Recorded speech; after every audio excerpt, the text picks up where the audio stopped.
thank you so much for joining us to talk about Real Estate Investment Trust and InvIT.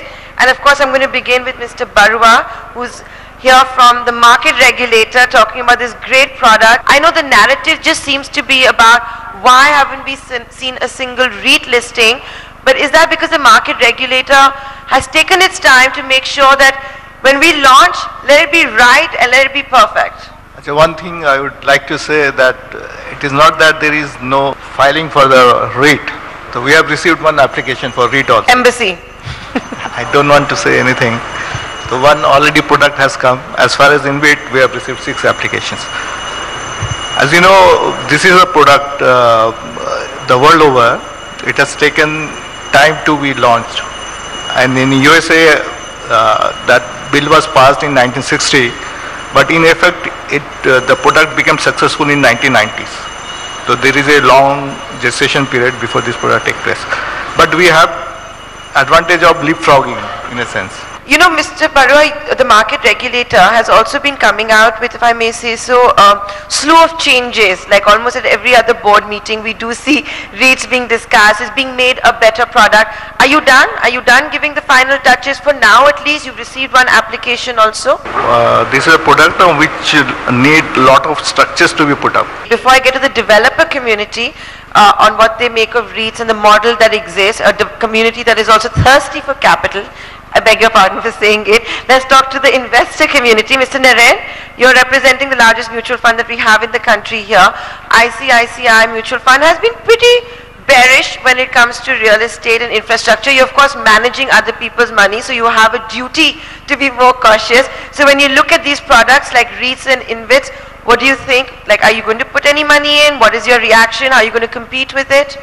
We look after other people's money, so we have to look at the risks. And if you look at even the equity issues belonging to real estate infrastructure, many of us participated in 2006-07 and then suffered. So I think it is, whereas if you see there are industries where, like IT, where the industry helped investors make money, and therefore the money could be continuously raised by the IT industry. So I think we will be looking after our interests and our investors' interests, and at this point of time we have to be cautious, given that, you know, most road companies could not estimate traffic properly in 2007-08-09. So why should I take exceptional risk unless I'm going to get exceptional returns? So I would say it's necessary on the part of the industry issuing, the real estate and infrastructure industry, to leave something on the table for the investors. And if they choose to leave nothing on the table for investors or overvalue them, then I think the industry doesn't grow. So I would look after the... Mr. Naren, if I were to read between the lines, the sense I would get is that perhaps the bigger players like yourselves, or maybe ICICI Mutual Fund, is going to wait to see the evolution of REITs and InvITs, see how other people perform, how they make money, what kind of returns they make before you decide to jump into the bandwagon. See, as people who invest in equity of other companies, we always operate on incomplete information. So as long as the incomplete information that we get on it gives us some margin of safety, we invest. That's how we invest in equity. We can't understand everything about every company to invest in equity. So we understand the available information, analyze the available information, see whether the valuation gives us some margin of safety. In that case, we invest other people's money in those instruments.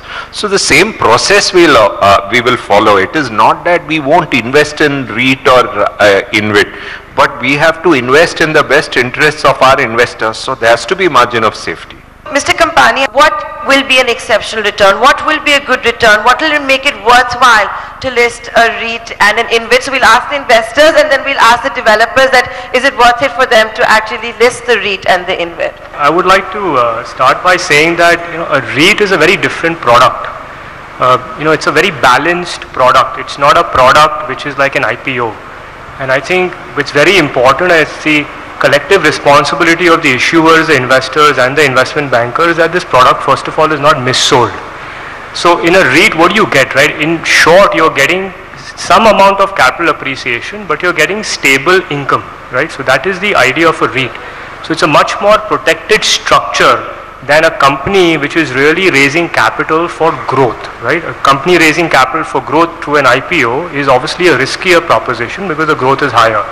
So having said that, the returns of a REIT should be somewhere in the longer term, in between the returns of a fixed income product and what an equity product will give you, right? Because you get capital appreciation over time, because 80% of your portfolio at the minimum and ideally 90% are finished assets which are giving you income, right? So there is no question of a REIT IPO listing at 20 or 30% premium. That is not going to happen, right? This is a very different balanced security which will allow a diversification in investors' portfolio to get stable income with long-term capital appreciation. Mr. Kampani, right now there is, and I'm talking from the retail investors' perspective right now, because you're talking about this collective responsibility of all stakeholders to inform the public about all this and educate the public. Right now there is a limit, a minimum of 2 lakh rupees as far as retail investors go, and you're saying there should be somewhere in between a fixed product and an IPO. So should this also be, should they be looking at REITs as a long-term strategy and saying that, okay, I need to stay invested in the REIT story for 2 years, 5 years, 7 years? How should they approach it? How is it done globally? Right, absolutely. So I think what happens is, as we all know, real estate also is a cyclical business, right? So there are times of over-construction. There are times when you have high vacancy in commercial assets, right? So REITs will mimic, stock prices of listed REITs will mimic what's happening in the commercial real estate sector over time. Of course, the ideal situation would be that investors take a very long-term call on owning a REIT, because capital appreciation will not happen immediately. Rentals go up, you have 10 to 20% allowance for building new properties, which give you long-term growth, right? So what happens when a REIT issuance is done, at the beginning, the pricing actually could be even lower than 10-year government bonds. Because you will see a flood of international investors who will be willing to buy high-quality REITs, sponsors with a good track record of corporate governance, and assets which are backed by some of the best companies and multinational companies in terms of leasing. So if that is the case, you will see a flood of international money that will want to buy these at lower than government bond yields, because they are willing to pay on a present value basis some part of the capital appreciation they are going to receive. Vishal Kampani, you just spoke about how investors will chase developers with a track record, etc. So we have 2 developers here who have been chased by some of the largest foreign investors. So you have Brookfield, which has announced the largest deal, commercial deal with Hiranandani, and of course you have Qatar and RMZ that have joined hands in the past. If I can now come to the 2 developers, Mr. Hiranandani, I'm going to begin with you. We just heard that announcement of Brookfield as well as your company. In fact, I had the good fortune of interviewing the global chief of Brookfield in Toronto last week, and he's very, very bullish in India. So what I want to ask you is that you're doing new things, like a $1 billion deal, which we didn't hear something from you in the past, obviously. Would you also consider a REIT listing the way the product is at the moment? First of all, we have to compliment SEBI for the creating an institutional framework second to none in the world to secure the persons who are actually going to invest into the product. We are extremely grateful to them, because we want a stable product which is listed and that takes the care which Mr. Kampani just mentioned of how the investments would take place. And I think it answers ICICI's issue of the risk portfolio that you do. And I would say that it is much more secure than even the bond market, for the simple reason that it is asset-backed, directly linked and secured, and there is a trustee which has been appointed to take care of that back-end security.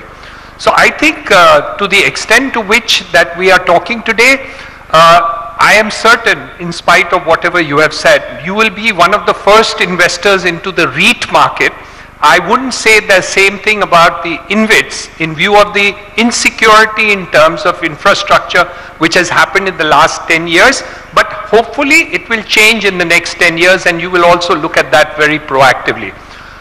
My reading is personally, if handled well by the persons who carry out this issuance, this will be the best investment that India could have created and real estate could have been created, provided, of course, we handle it well. Exactly. So I'm not really in a How hurry. can it be handled well? What are your apprehensions there? My apprehensions is the persons who are issuers take necessary care to put it, as Vishal said, and again they mentioned, put something on the table in order to take care that the pricing strategy is right.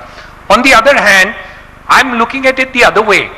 I feel that whatever you may price it at, the international investor will price it higher, because they are more bullish about India than all the people sitting here on the table. Yeah. So they are more happy with the Indian investor in investment market than I can see anywhere in the world. And that is why you have investors from all over the world coming over here, because they believe in India, which Mr. So that's Modi a very real fear. The foreign investors might come and actually price it too high. No, not really in that sense of the term.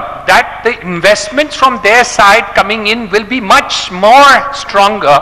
So the opportunity of putting these investments into the market will, in the Indian scenario, will be much higher. But I am actually happy that it's taking time, and we are not rushing it to the marketplace, because having made one or two big mistakes, we will never be forgiven. Something which happened in Hong Kong. So I am happy that it's being secured. SEBI is playing a fantastic role. The investors are also very cautious about the whole thing. I'm very happy to hear that. I like how Mr. Hiranandani looks at Mr. Narayan and tells him also real estate is better, and he's probably hinting that it's better than power, it's better than But steel. I can bet any money you want on the table that he will be one of the first persons who will put in money over here, because it's such a good investment Are you accepting segment. that wager, Mr. So Narayan? we can lay a small bet on that on Are you this table accepting over the here wager? today. If there's good margin of safety for our investors, clearly we look at it. Why Yes, not? of course. In the REIT market, I can guarantee you that. But But put your money on the table, gentlemen. What are you betting? Come on. If you're having this 10,000 bucks that he will invest within 6 months of it being issued. Bet other people's money. No, it's just a bet between us.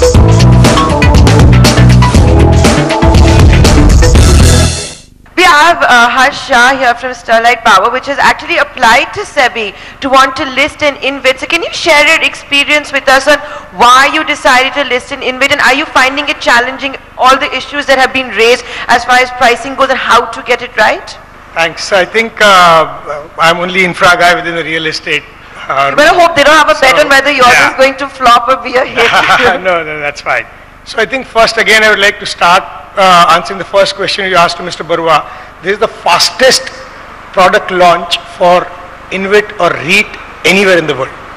So while we've been a little impatient like Indians are, but SEBI has put in good amount of care in developing this, and we think it is at a level where it can be launched. So I think now it's just the time which it takes, like in any other IPO, is the process. So SEBI has done the role. Coming to some of the investor concerns and then coming to real estate versus infrastructure. At the end of the day, this investment is a professional investment, and it's not wise to classify all infra assets into one bucket. In one asset you take toll road risk, an under construction toll road risk, people lost money, and that's primarily the reason that InvIT are developed, that you do not take such risk, under construction risk you do not take, and therefore the experience of the past doesn't repeat. That's one of the reasons why this product is developed. Within infrastructure plays, there are toll road risks, there are annuity projects, there are several projects. Each of the projects has a different risk profile. And therefore it's not wise to club them into one bucket per se. But why did you decide to list an InvIT? Can you share that experience with everyone here? Because it is a new product. Fundamentally, we believe the story that infrastructure or real estate, there needs to be availability of risk to investors which they are capable to take. What we had in India till now is an equity market in which there is a mix of operating projects and under construction projects, and investors eventually end up taking both the risks. Either they are successful with great amount of returns, or they are miserable with a huge risk materializing. This product gives us opportunity to segregate the two and put in the right capital at the right location. So in an operating project with a 35, 40-year cash flows, that requires the cheapest cost of capital, because that's the safest investment you can have. You don't have a 35-year bond today in India to invest, or you don't have any security going that long, which gives you that visibility. and therefore that's the cheapest source of capital and the best asset to invest there. Raj Menda, is that what real estate developers also think? You know, for example, you have a tie-up with a sovereign fund. Why should you look at a REIT when, you know, like Mr. Hiranandani spoke about, you have a slew of foreign investors wanting to invest in the India growth story? Why should you do this when you can actually maybe just do a PE deal or, you know, a simple deal like that? Okay, simply putting it, I think I would distinguish the three types of investors you spoke about too. One is simply the long-term, long-play pension funds and the sovereign funds which want to invest in real estate on the long play. And the other ones are simply the hedge funds in the guise of investors who need a secured exit in the fastest point of time. So as an organization, we prefer to work with the long term because real estate is a long play. And as long as they see a bright future, they are happy to invest more and more. So the question which you have, and the third investor is of course the retail investor and the institutional investor who are doing it as a comparative to other type of investment vehicles available. But as for your question is concerned, why does an organization like ourselves look at doing a REIT? It simply creates the currency of trade. So in case when we need to expand our portfolio to take on more assets under the fold, we simply issue the REIT stock to them and take on the assets of the other developers because it is well priced. It's regulated by the market itself as to what it should be.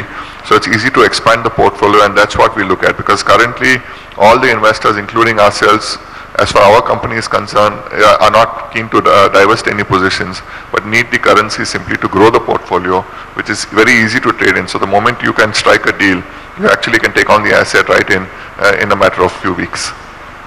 Abhishek Goenka, would tax efficiency be perhaps another reason to go in for a REIT listing? I think it's definitely a factor, and again, to add to all the panelists, I would also compliment not just SEBI but the Ministry of Finance for the swiftness in which they've responded to the request for the, for want of a better word, tax concessions. But I think the important point is the government has really mirrored the fundamental concept of direct ownership, right? So I think rather than looking at it as concessions, we need to look at it as a model where there's a complete pass-through now, and there's only one level of tax, as though the investor directly owns the real estate or infra asset, whatever the case may be. And again, I think the way it's been done, particularly for non-resident or foreign investors, a complete pass-through, just a 5% withholding even on interest. I mean, this is really as good as it gets.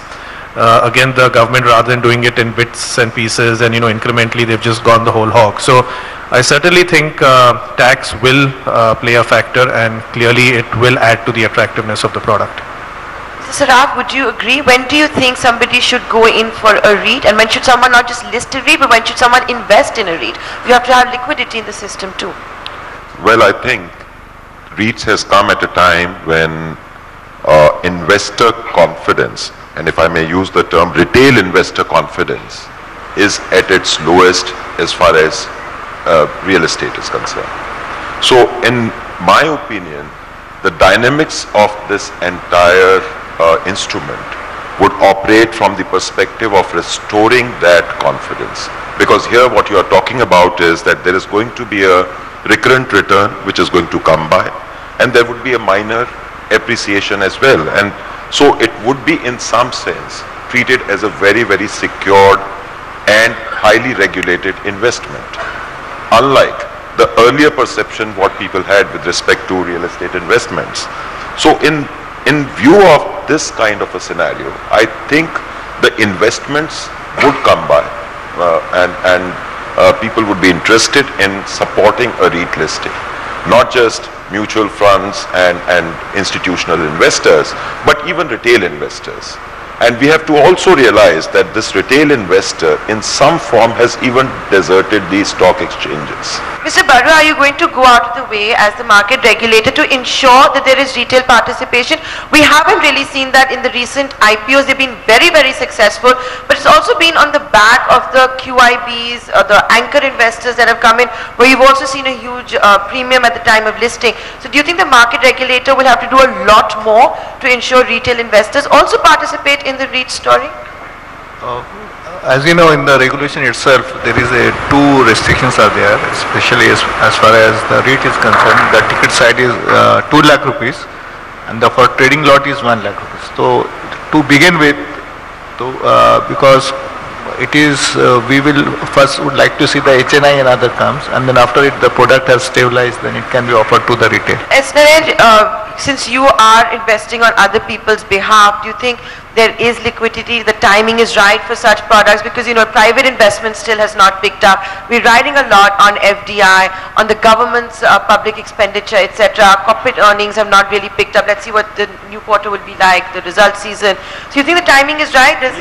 Absolutely. Thanks to the good regulation done by SEBI, the low interest rates today, globally zero interest rates, the fact that equity market and debt markets have delivered returns, the timing is absolutely perfect now compared to 4-5 years back when interest rates were much higher. People were looking at, look at the NCD issues done by a few companies in the last 3 months, the kind of response that they got.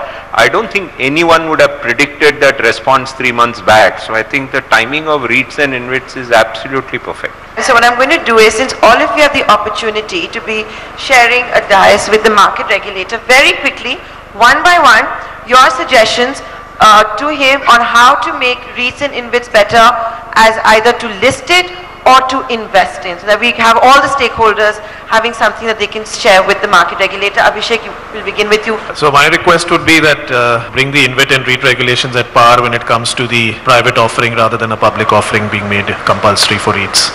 My suggestion would be that if you could consider reducing the threshold investment limits a bit, so that we have some backup in form of availing that last mile of retail investment. I have two suggestions. One is listing on the equity segment, not on the fixed income segment. And a second suggestion is, sir, this taxability. For long-term capital gains tax, there is a 3-year. I think we should make that 1 year at par with equity, sir. If you can recommend. Sir, I think you've covered almost everything, except that the states have still not done the stamp duty bit. So I think equivalent to mortgage is something which you could recommend the states, so that would help all the transfers of properties to take place at reasonable rates. So, like it's done in the invest REIT, I think we're requesting the regulator to allow for what is called a private listing in the commercial real estate also. I've had a chance to speak to him earlier, and Anant was hesitant to the same, because real estate doesn't have the same great image, unfortunately, as the infrastructure for now. But hopefully, we will be able to convince them soon that to allow a private REIT listing for commercial real estate also.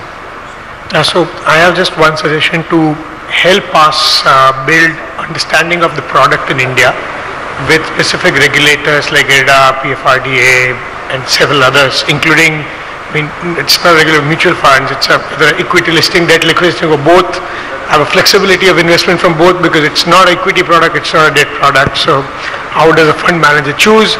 So I think the Indian investors, which is insurance, mutual fund, the large controllers of capital, are yet behind the curve in understanding the product as well as having approval from their regulators. So on InvIT, how the assets are sold from the company to the SPV, at what pricing, more details have to be provided in the document, because we are finding it difficult to understand whether the sale is happening at a reasonable price or at a much higher price. Thank you so much for joining us here. Next year we'll come back to see who won the bet, Mr. Narayan or Mr. Hiranandani. So that's going to be fun in a year's time. But thank you so much for joining us for this discussion.